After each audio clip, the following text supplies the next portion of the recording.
Is there such thing as enough houseplants? Let's talk about the top 5 reasons you might want more plants.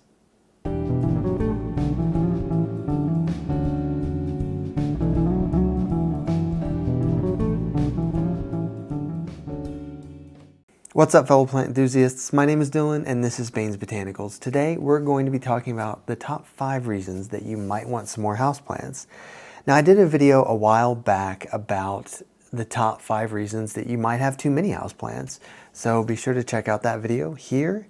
So today I just wanted to discuss the idea of needing more houseplants. And I don't just mean frivolously buying more. These are like legitimate reasons you might want to consider when you're plant shopping. And I think for me, number 5 is going to be you relocated to a new house. I just did that myself recently. I don't necessarily have more room, but the way the house is laid out, well, I guess I do have more room. But it was one of those things where when I would go plant shopping, I was able to start considering where certain things would go in my house. And if you move into a new place, it's a good idea not just to find a place for all the things you already have, but to think about, oh, hey, I could use a big strelitzia over in that corner because it gets a lot of sun and that plant will be very tall, and tall plants tend to fill corner spaces a lot better. So just little kind of decorative things like that. And of course, if you have more space, that's just more opportunities to explore other houseplants. Which brings me to number 4. You want to try something new. It would be a stretch of the imagination to say that any one person has tried every genus of houseplant out there. Even me, like there are plenty of genera that I've seen but I haven't actually tried myself. There are a lot of uncommon houseplants that maybe are a little bit harder to find. The first one that comes to mind is a midrium.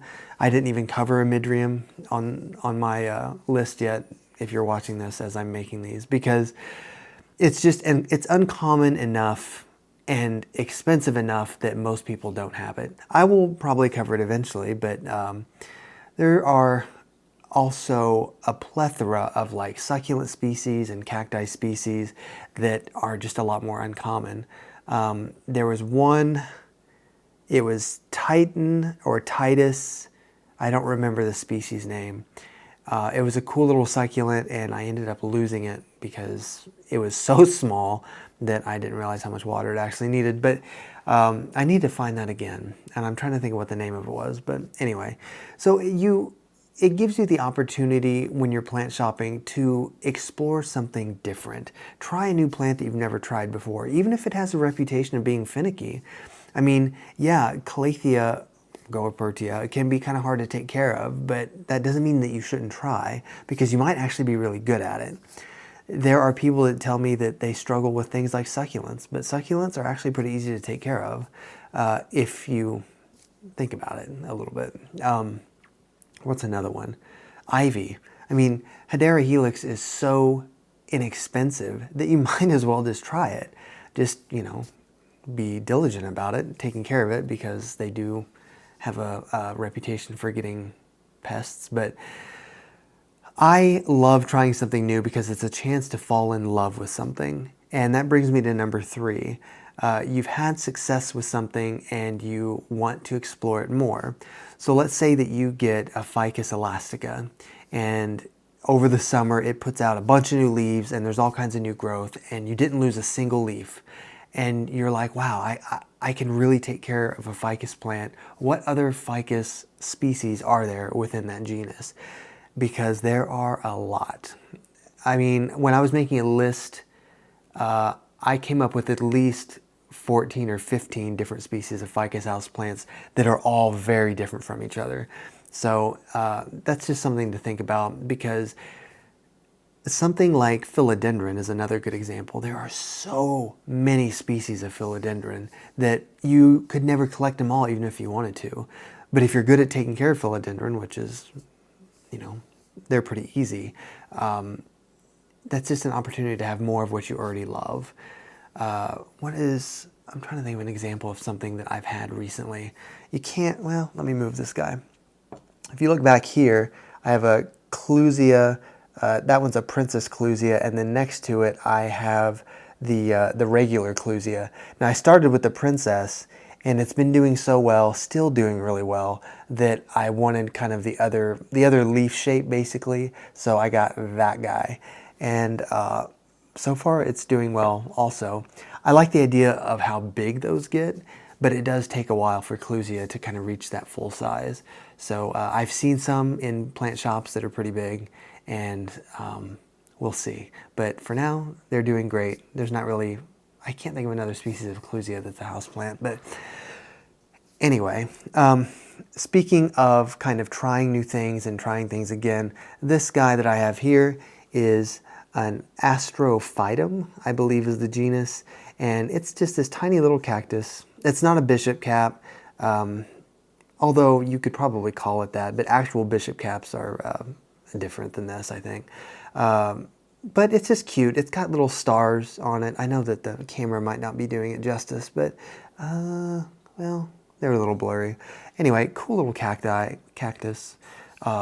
Just something I picked up. I didn't do a video on this one yet either, but just because I got it kind of recently.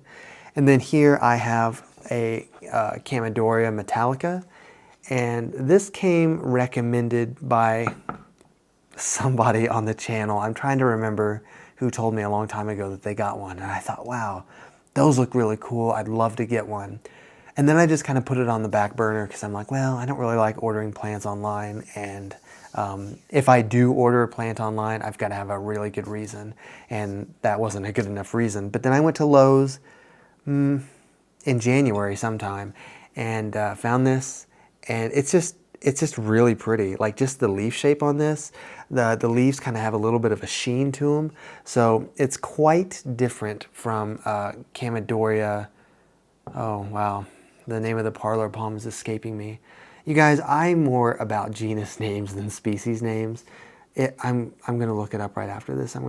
Elegance? Chamaedorea? It doesn't matter. Anyway, you guys know what I'm talking about, the parlor palm, which is very easy to take care of. But this is so different. Like, the fronds aren't as well, they're not really fronds, but the leaves aren't as lacy as a parlor palm. So I think this is a really unique plant. Where are we at? We kind of got off track. Number two is you want to try something again.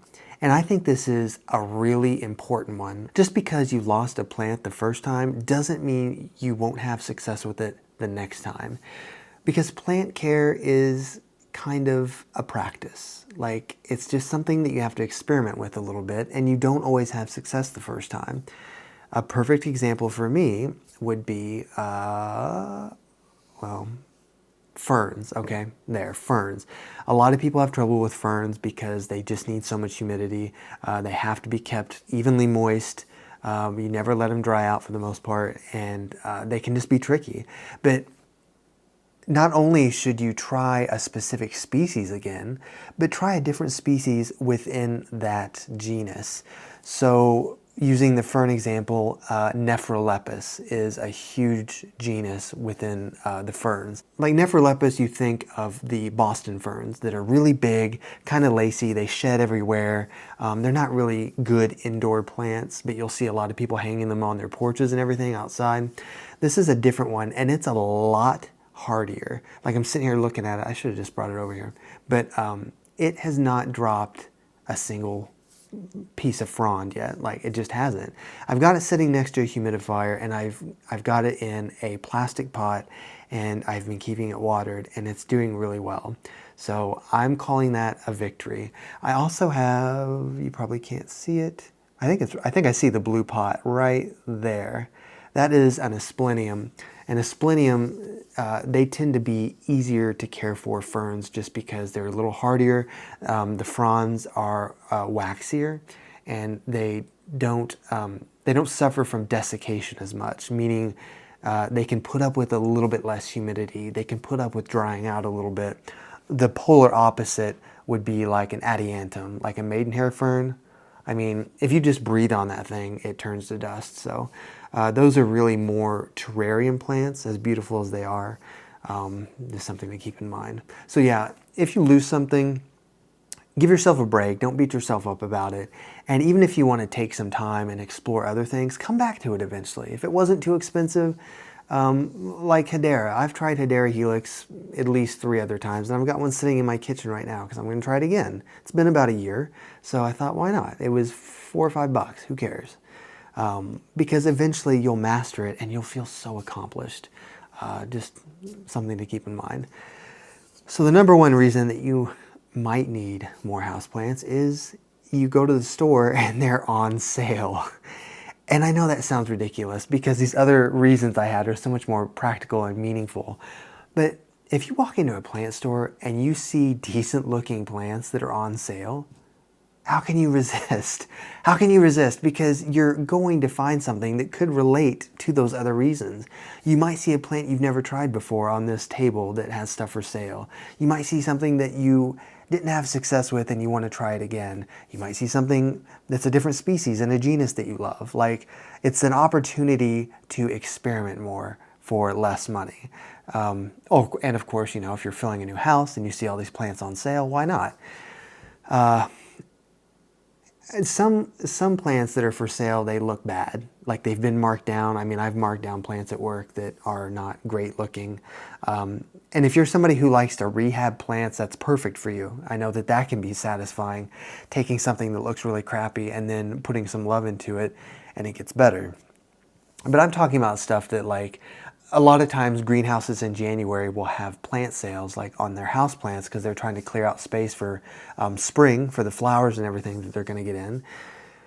So that's a good opportunity. Oh, 25% off all house plants. Like, yes, sign me up. I'm going to go right now.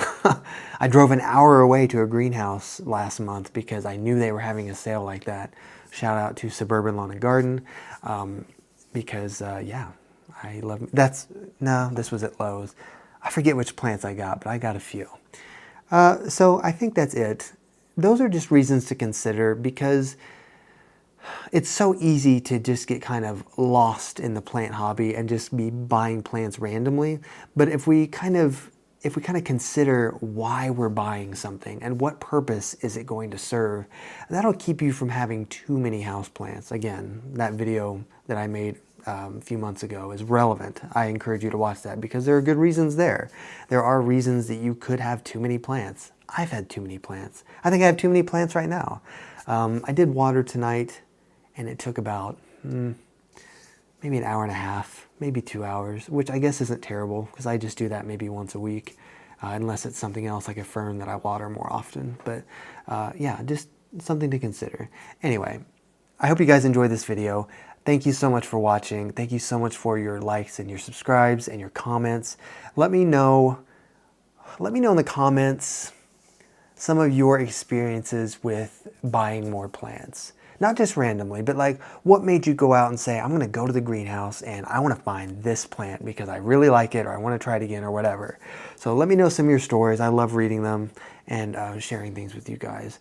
So thank you so much. Until the next video, I will see you very soon. Thank you.